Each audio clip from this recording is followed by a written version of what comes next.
The clink of silver against porcelain was the only sound that night. Crystal glasses caught the chandelier's light and scattered it across my reflection in a plate I hadn't touched. I was 24, but the chair beneath me felt small, like the one I'd sat in at 4 years old, the night my parents left me behind. They said it would only be for a while, a business trip they promised. Grandpa would take care of me. He did, for 20 years. He taught me how to build things that lasted: fences, foundations, patience. He died believing family meant more than blood. And when his will named me the sole heir, I thought maybe he'd left me peace. Then came the letter. Thick paper, gold embossing. My parents' names above a law firm's seal. Petition for recovery of assets, $2.7 million. They hadn't called, not for birthdays, not for hospital stays, not for graduation. But they called the court the moment they smelled inheritance. Now they sat across from me at this family dinner, arranged by their attorney to settle things civilly. My mother smiled like we were old friends reuniting. My father poured wine into my glass as if that gesture could erase the years between us. I watched the red liquid swirl, and thought of the night I'd waited at the door, suitcase in hand, asking Grandpa when they'd come back. "Let's be reasonable," my mother said, her voice sugar over steel. "He would have wanted us all to share." Grandpa had left them one line in his will: "For those who abandoned what they were given, I leave only the echo of their absence." I repeated it aloud. The smile vanished from her face. My father's jaw clenched. Somewhere between the flickering candles and the silent plates, I realized this wasn't a dinner. It was a declaration of war. And the child they'd abandoned was gone. The next sound wasn't a toast. It was the click of my recorder, hidden beneath the tablecloth. "Then let's make sure everything tonight is remembered," I said. The air in that dining room thickened as soon as I pressed record. My mother's fork stopped midair, her smile folding into something sharp. My father leaned back, his voice suddenly cautious, too careful. "You don't have to do that," he said, nodding toward the recorder. But I did. I needed a record, not just of their words, but of their tone, their entitlement, their certainty that I'd crumble at the first sign of conflict. "Grandpa didn't owe you anything," I said, keeping my voice steady. "You made your choices." Mother's eyes narrowed. "We made sacrifices for you," she snapped. "You think we didn't want to raise you? You have no idea what we were dealing with." That's the line abusers use when they want to turn absence into nobility. I'd heard enough stories from Grandpa to know the truth. The debts, the gambling, the shouting in courtrooms. They didn't leave me for opportunity. They left me because I reminded them of their failures. My father reached into his jacket, sliding a folder acro. The table. Inside were documents, dozens of them. Old bank records, property filings, and, on top, a printed statement of the inheritance transfer. "This," he said, tapping the paper, "belongs to the family. To us." The word family rolled off his tongue like a threat. I could feel my heartbeat sink with the slow tick of the wall clock. My hands itched to slam the table, but I didn't. I smiled instead. "Then let's talk about family," I said, reaching into my own briefcase. Their eyes followed as I pulled out the envelope Grandpa had given me years before he died. I'd never opened it. It was sealed with red wax and marked only with my name. When I broke it open, there were just two things inside: a single photograph and a folded letter.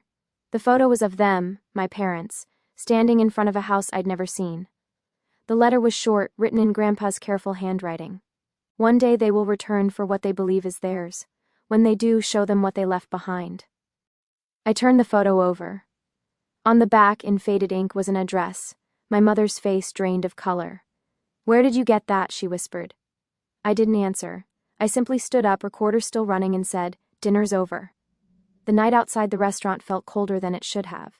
My breath came out in pale clouds as I walked toward my car, the envelope still clutched in my hand. The address on the photo pulled at me like gravity, a silent invitation from the grave. I could have gone home, buried the letter in a drawer, pretended it meant nothing. But that's what they wanted, for me to keep living like a scared, obedient child. The road to that address wound through the edge of town, where the houses grew older, smaller, quieter. I recognized the fences, the ones Grandpa had built. His style was unmistakable, sturdy, deliberate, honest. But the house at the end of the lane wasn't one I remembered. It was hidden behind ivy and years of neglect, a skeleton of something. Once grand. The door creaked open with a push. Dust rose like ghosts in the flashlight beam. The air smelled of old wood and secrets. Every step echoed too loudly. And then, in the back room, a study lined with shelves, I found it, another envelope, this one sealed in the same red wax. It was taped beneath the drawer of an antique desk. Inside was a key and a single sheet of paper. For the one they left behind, truth is not in words but in proof. Look beneath the oak. Outside in the yard, an enormous oak tree loomed under the moonlight. Its roots twisted through the earth like veins. I dug with my bare hands at first, then with a rusted shovel I found nearby. The dirt was damp, heavy. My fingers struck metal. A small safe box, sealed but intact. I lifted it out, heart hammering. Inside, wrapped in cloth, were folders. Legal documents, notarized, signed, dated. Property deeds, bank ledgers, photos. Every single one tied my parents to the very crimes that ruined Grandpa's company decades ago. Fraud, forgery, embezzlement. He hadn't just left me money, he'd left me evidence, the proof of everything they'd done. I sat back, trembling, the night wind hissing through the trees. It wasn't just inheritance anymore, it was justice, waiting to be delivered. For the first time in years, I smiled. Grandpa hadn't abandoned them out of anger. He'd done it to protect me, and to give me the power to finish what he couldn't. The courtroom smelled of polished wood and fear. My parents sat across from me, dressed in confidence and expensive fabric, flanked by lawyers who spoke for them. The media hadn't caught wind of the case yet, but the tension in that room could have filled headlines. They wanted $2.7 million. Family restitution, their lawyer called it. A reimbursement for emotional damage and financial contribution. It was almost poetic how easily lies sounded like justice when wrapped in legal terms. I sat quietly, hands folded, eyes lowered, while their attorney spoke. Every word felt rehearsed. Victimhood turned into theater. My mother dabbed her eyes with a tissue as if she'd just remembered I existed. My father stared straight ahead, jaw tight, as though endurance might win him sympathy. When it was my turn, I didn't stand right away. I opened my briefcase slowly, deliberately, letting the sound of the metal clasp echo through the room. My lawyer nodded. We'd rehearsed this. I began with Grandpa's will, his handwriting enlarged on the courtroom monitor.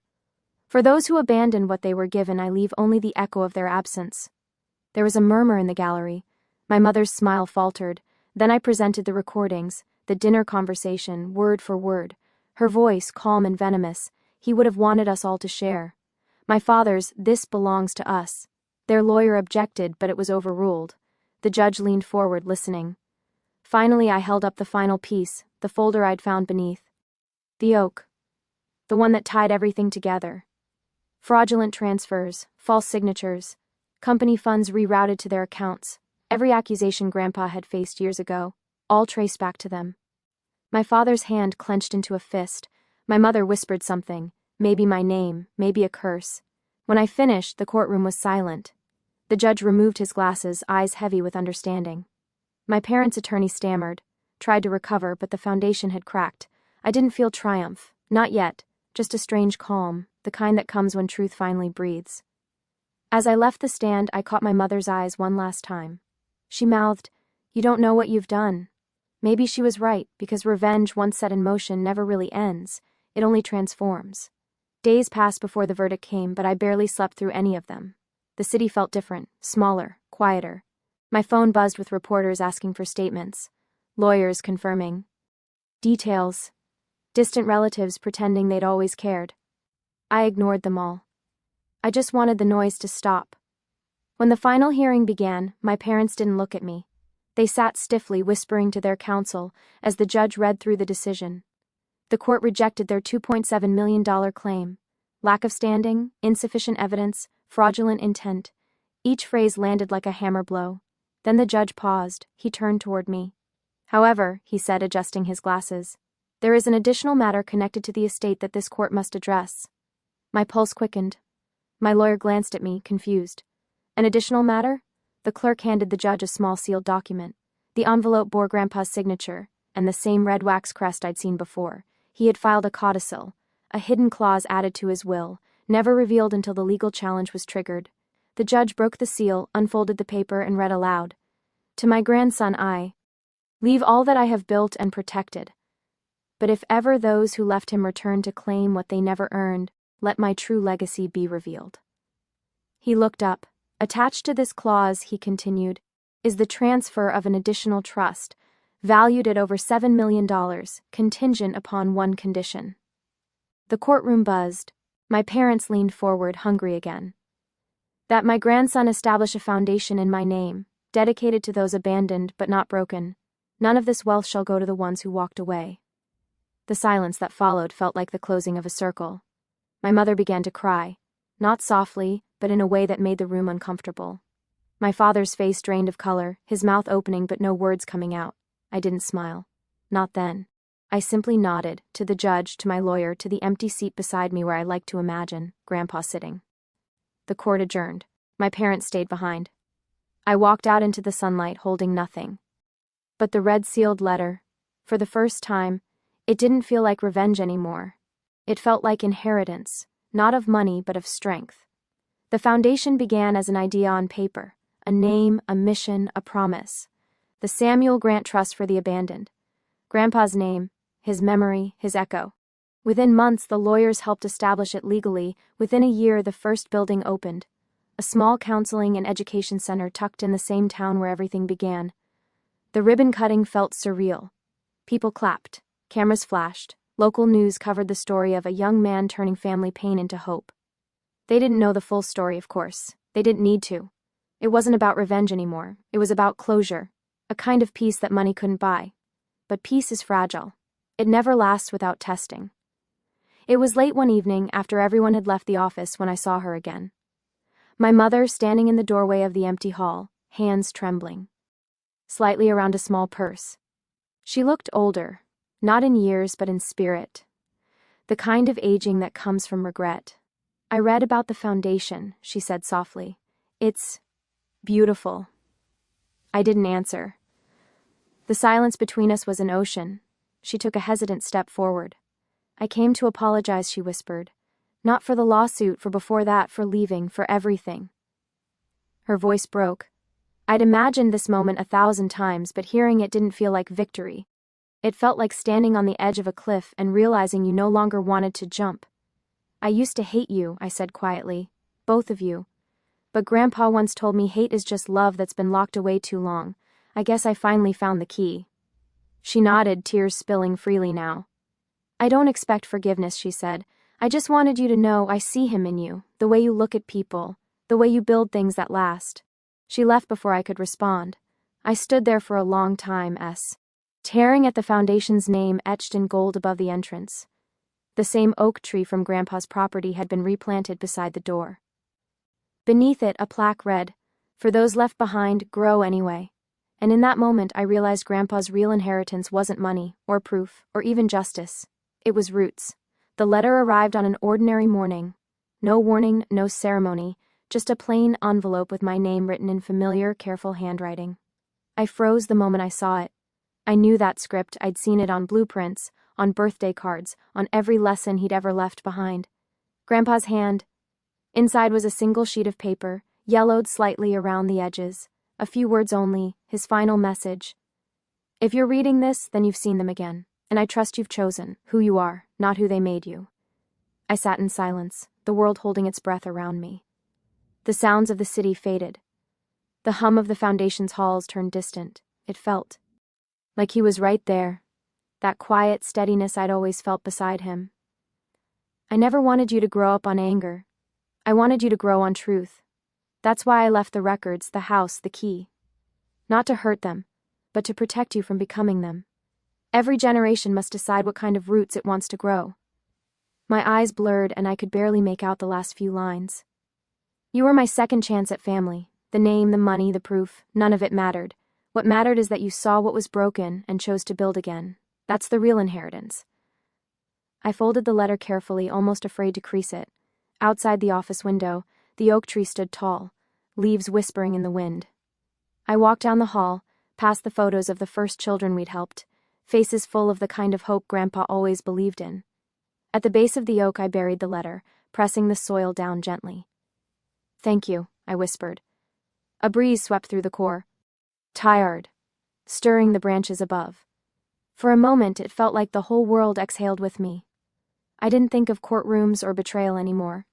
I thought of the man who built fences not to keep people out, but to show where care begins. And as the sunlight hit the plaque, "For those left behind, grow anyway." I finally understood, revenge had only been the seed. Legacy was the tree. A year passed before I returned to the old house. The one where it all began, where Grandpa's secrets had waited beneath the oak. Nature had reclaimed most of it now. The windows were cracked, vines climbing the walls, but the place didn't feel haunted anymore. It felt at rest. I stood in the yard, the same soil beneath my shoes, and listened to the wind. The oak tree was still there, scarred and strong, its roots tangled deep. I could almost hear his voice in the rustling leaves, steady, patient, proud. A car pulled up behind me. It was one of the foundation's volunteers, a young woman named Ina. She worked with the kids, the ones who'd been left behind like I once was. "We're running late for the ceremony," she called, smiling. I nodded, taking one last look at the house. "Give me a minute," I said. Inside the trunk I carried a small box wrapped in cloth. It wasn't gold or jewels, just ashes, Grandpa's.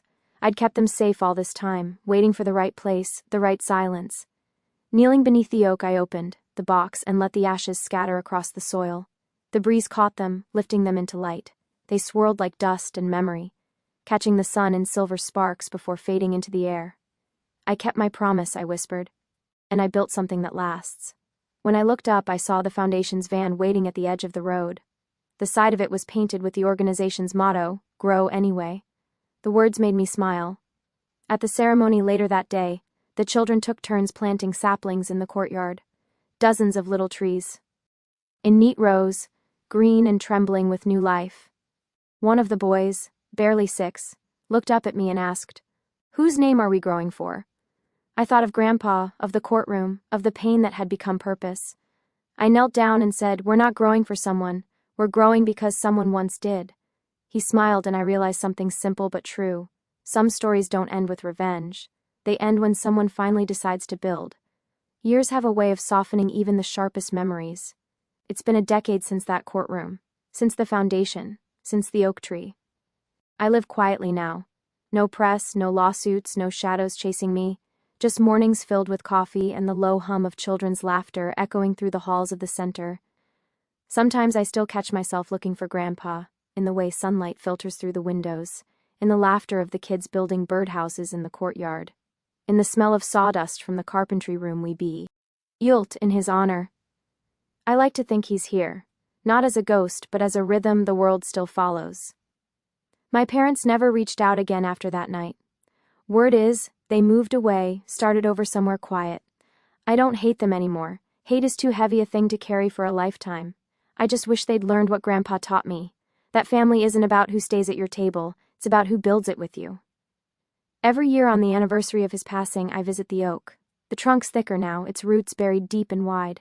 The earth around it is full of seedlings from the saplings we planted, each one a story of survival, each one a quiet defiance against being forgotten. I sit there, sometimes with a book, sometimes with nothing but silence, and I remember the scared boy waiting by the door for parents who never came. The young man who thought revenge would heal him, the adult who finally learned that healing doesn't erase the pain, it redefines it before leaving. I always trace my fingers over the plaque. "For those left behind, grow anyway." It's more than a message now, it's a promise, a cycle completed, a story rewritten.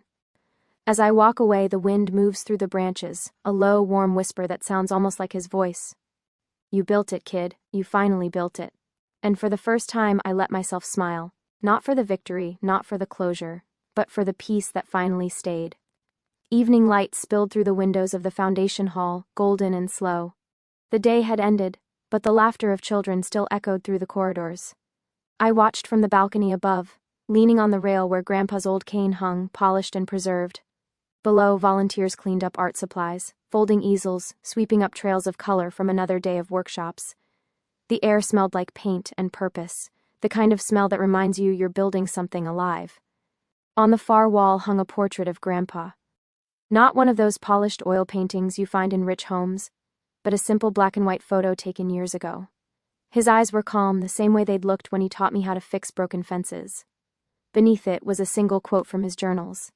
"You don't fix what's broken by hiding it, you fix it by showing it light." That line had become the foundation's mission. The staff used it on pamphlets, the kids recited it like a mantra. But for me it was something deeper, a reminder of the life I almost lost chasing revenge instead of light. A small hand tugged my sleeve. One of the boys, Malik, 7 years old, one of the newest kids we'd taken in. "Mr. Grant," he said shyly, "is it true your grandpa planted that big tree outside?" I smiled. "He did, a long time ago." He looked thoughtful. "When I grow up, I want to plant one too." I ruffled his hair. "Then you already understand more than most adults." The camera of life would have pulled back then, from the boy's small hand to the grown man's gentle smile, from the glowing foundation windows to the oak tree beyond, its branches shimmering in the dusk. The world once built on pain was now built on growth, and though the story had started with abandonment, it was ending in belonging. But little did I know, something buried in Grandpa's past was still waiting to surface. 2 months later, the letter arrived. No return address, no signature, just a yellowed envelope with my name written in looping cursive that looked strangely familiar. At first, I thought it was another donation inquiry. The foundation had grown fast, and mail poured in daily. But when I tore it open, a small brass key fell into my hand. No note, no context, just the key and a folded sheet of paper that smelled faintly of cedar and old smoke. "He didn't tell you everything, the rest is where it began, in the cabin by Hollow Creek, you'll know the door." The handwriting wasn't Grandpa's. It was shakier, older, maybe summon from his past. But the mention of Hollow Creek made my pulse tighten. Grandpa had once told me about a place he used to go when he needed to remember who he was. I'd thought it was just another one of his parables. That night I couldn't sleep. The oak outside the window swayed in the dark, whispering against the glass like a heartbeat I couldn't ignore. Finally, I packed a bag, took the old pickup, and drove. The road to Hollow Creek was narrow and half forgotten, the kind of road that doesn't show up on GPS, only in the memories of people who've lived long enough to matter. The woods thickened, the air colder, until the truck's headlights caught the shape of a small cabin by the water, weathered, sagging, and eerily still. I stepped out, crunching over frost. The key was cold in my hand. When I slid it into the rusted lock, it turned smoothly, like it had been waiting all these years just for that moment. Inside, the air smelled of pine and dust, and something else. Something. Ink faintly metallic, like dried ink or blood. On the table, under a glass dome, was a single photograph. Grandpa. And a woman I didn't recognize. She wore a pendant shaped like the oak's leaf. On the back of the photo, written in his handwriting, "For the one I couldn't save, and the one who will." The air went still, and I realized this wasn't the end of Grandpa's story, it was only the part he never wanted me to find. Morning came gray and heavy over the creek. Mist rose off the water, folding the cabin in silence. I hadn't slept. The photograph still sat on the table, the woman's face staring through me. There was something haunting in her eyes. Not sorrow exactly, but a kind of warning. I searched the cabin. Dusty shelves lined with jars, old maps pinned to the wall, a few of Grandpa's notebooks eaten at the edges by time. One of them lay half open, its pages covered in his familiar slanted writing. "June 1974. She arrived today. Said she'd been followed. I told her his place keeps its promises." The rest of the entry was smeared, the ink bled by water. Beneath it, a rough sketch of the oak leaf pendant circled twice. I turned the page. Another note. "If anything happens, the boy must never see this. Protect him from it, even from me." The words hit like a physical blow.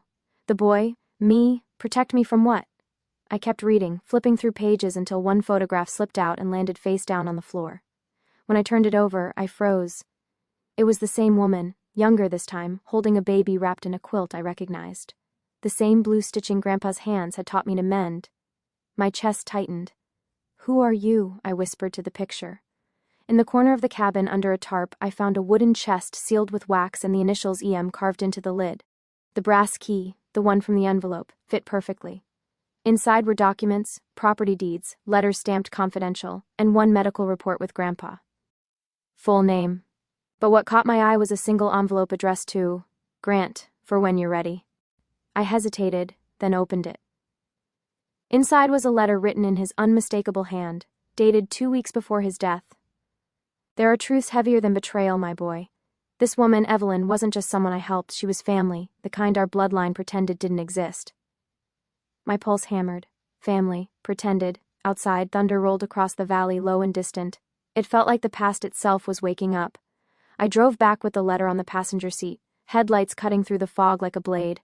The words, "she was family," kept circling in my head, louder than the engine. Every mile felt heavier. Not from fear, but from a sense that something I'd believed all my life had been quietly rewritten. At the foundation office, I scanned the letter into the archives computer. The name Evelyn M. matched one old file Grandpa had mentioned once, a partner who disappeared. But when I cross-checked the initials with public records, something snapped into focus. Evelyn Marin. Evelyn Marin Grant. The same last name. The documents from the chest filled in the rest. Evelyn had been Grandpa's first daughter, my father's sister, my aunt. She'd been erased from family history after some kind of scandal in the 1970s involving the Grant estate and a company fraud case. The medical file showed she'd been hospitalized after what looked like a staged accident. The property deeds proved Grandpa had quietly kept supporting her under different names. And the pendant in the photo? It wasn't decoration. It was part of the Grant family crest, split in two. Half went to Evelyn, half to her father, a silent vow that their secret would stay buried. So when Grandpa left me the inheritance, it wasn't just kindness, it was protection. The money wasn't from his fortune alone. It was the remainder of Evelyn's trust, redirected through legal sleight of hand. My parents could never touch it. That meant their lawsuit wasn't about greed, it was about exposure. They'd known somehow that if the truth surfaced, their picture-perfect reputation would shatter. I leaned back, staring at the letter. My hands shook. All those years of thinking I was abandoned because I wasn't enough, and now realizing it was because I was too much like the one they erased. The oak leaf pendant in the photo gleamed faintly under the desk lamp. I took a deep breath, whispering into the empty room. "You kept your promise, Grandpa, but now it's my turn." Somewhere outside, thunder cracked again, closer this time. The past wasn't done speaking. Everything that's been buried, under silence and inheritance, finally comes boiling to the surface. This is the emotional climax of the second arc. A storm outside and a storm within. The rain started hours before I arrived, sheets of it, hammering the windshield as if the sky itself wanted to stop me from going. But didn't stop. Not this time. My parents' house looked smaller than I remembered. Not physically, but in presence. I parked by the gate, the same iron one they once locked behind me at 4 years old. The same gate they'd slammed in my face when they sued me decades later. I rang the bell. For a moment, nothing. Then the door opened and my father stood there. Older, grayer, but still holding himself like a man allergic to guilt. "Grant," he said, cautious. "What are you doing here?" "Finishing what Grandpa started," I said, holding up the letter. "We need to talk." Inside, the house smelled like cedar and perfume, too clean, too staged. My mother sat by the fireplace, frozen in that familiar mix of shock and control. "I found her," I said quietly. "Evelyn Marin, your sister." Her hand tightened on the teacup. My father's jaw tensed. "You shouldn't dig into things that don't concern you," he said flatly. "She was your family," I snapped. "She is my family, you both buried her. And Grandpa spent his whole life trying to undo it." My father stepped forward, his voice low. "You have no idea what you're talking about. That woman almost destroyed us. She didn't steal anything." I slammed the letter onto the table. "He gave it to her. He gave her what you couldn't handle, the truth." The fire cracked. For a heartbeat, no one moved. Then my mother spoke, her voice trembling for the first time in my memory. "She was different, Grant. She wasn't supposed to exist. Your father's company, the scandal, the press, we couldn't survive another name tied to it." I looked at them both, the people who'd given me life, and then taken so much from it. "You didn't just abandon a daughter," I said softly. "You erased her, and when Grandpa tried to make it right, you erased me too." Lightning flashed across the window, white and sharp, and in that light, for the first time, they both looked small. The storm raged outside, thunder rolling over the roof like. The world was breathing in anger with me. My father turned away, hands gripping the edge of the mantel, knuckles white. My mother sat rigid, her face pale against the firelight. "So what now?" my father said finally, his voice gravel. "You found your ghosts. Do you plan to ruin us with them?" I took a step closer, holding the letter, Grandpa's words still warm from my grip. "Not ruin," I said. "Expose." He gave a dry, humorless laugh. "You think anyone will care? It's all ancient history. Everyone who mattered is dead." I looked at him. That's where you're wrong. She mattered, he mattered, and what they built still breathes. Every kid who walks through those foundation doors is proof. My mother's voice trembled. You don't understand what that would do to this family. There is no family, I cut her off. There's only the one you tried to bury and the one I'm trying to build. The fire popped. The silence that followed wasn't peaceful. It was the kind that burns the air itself. I placed the photo of Grandpa and Evelyn on the table, beside their untouched cups. You'll see this story everywhere tomorrow, every file, every document. The world deserves to know who she was, and who you chose not to be. My father's face hardened. If you do this, Grant, you'll destroy everything we have left. I met his eyes, calm now, steady. Then I guess we'll finally be even. When I turned to leave, my mother's voice cracked behind me, barely a whisper. He loved you, you know. I stopped at the door. I know, I said quietly. But you didn't. Outside, the rain had softened to a mist. It felt like something cleansing, like the world finally exhaling. I drove away without looking back. By the time dawn broke, the story was live. Evelyn Marin Grant, the hidden daughter of a dynasty that tried to erase her. The foundation's inbox flooded with messages, donations, names of people who remembered. And as the sun broke through the clouds, I realized. The T. Ruth wasn't revenge. It was release. 1 year later, the world looked different. Not louder, not brighter, just cleaner. The truth had done what time alone never could. The story about Evelyn had spread farther than I ever expected. Newspapers, documentaries, think pieces about legacy, greed, and forgotten bloodlines. For a few months, my last name was everywhere. The Grants, the lawsuit, the inheritance. All dissected. All exposed. My parents went silent. They didn't show up to interviews or court hearings. The company's board forced them out quietly, and the estate was sold off in pieces. Last I heard, they moved overseas, living in some small villa by the coast. No apologies, no letters, just distance. But in their silence, I found something priceless, space to grow. The foundation thrived. With the story of Evelyn public, donations poured in from people who saw themselves in her. The erased, the hidden. The ones told they didn't belong. We renamed the main hall the Marin Wing, with her photograph hung beside Grandpa's. 2 halves of one story finally reunited. Every spring, the kids plant new trees by the creek. The oak still stands, older now, its branches spreading wider than ever, almost like it's sheltering what came after. Sometimes I bring new volunteers to the cabin at Hollow Creek. We don't touch anything inside. We just stand there for a while, letting the quiet speak. And I tell them, this is where the truth started breathing again. Last week, a letter arrived, no name, no address, just 2 words written in my mother's looping script. We remember. I didn't cry, I didn't smile. I just placed it under the glass dome beside the photo of Grandpa and Evelyn, the family that never got to share a table, but somehow still found each other across time. As the sun set through the oak branches, the world glowed in that golden hush that always reminds me of him. You built it, kid. You finally built it. And maybe for the first time, I really believed it. Because the story didn't end with what I lost. It ended with what I chose to grow.